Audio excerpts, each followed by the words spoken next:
C'est une situation regrettable, clame-t-il haut et fort. Parce que au niveau de la majorité, nous avons les 7 vice-présidents. Donc là, nous avons respecté la parité jusqu'au niveau de M. Alilo. Le 8e vice-président appartient à la coalition Manko Wattu Sénégal.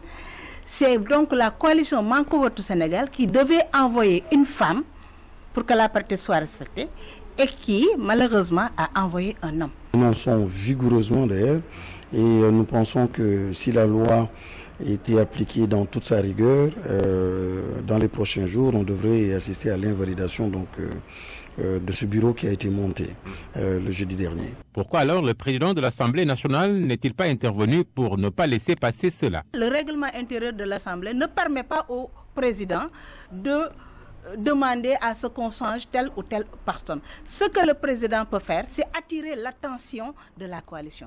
La loi numéro 2010-11 du 28 mai 2010 instituant la parité absolue homme-femme violée, Moustapha Guirassy et quelques-uns de ses camarades députés n'excluent pas de saisir le Conseil constitutionnel pour invalider le bureau de l'institution parlementaire. Déjà, il y a une rencontre informelle entre quelques députés dès demain pour nous prononcer sur cette question. Et nous verrons le recours. De toute manière, les voies, on les connaît. C'est qu'un seul député, d'ailleurs, peut à lui tout seul saisir le Conseil constitutionnel.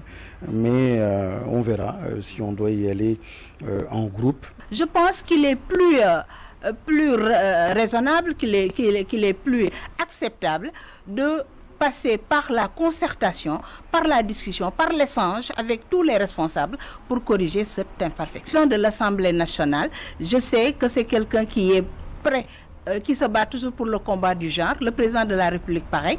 Nous leur faisons un appel pour nous demander, comme le bureau est renouvelé chaque année, pour que l'année prochaine, ce manquement-là soit corrigé. Le respect de la parité en conformité avec la loi reste un plaidoyer fort pour que de telles irrégularités ne se reproduisent plus.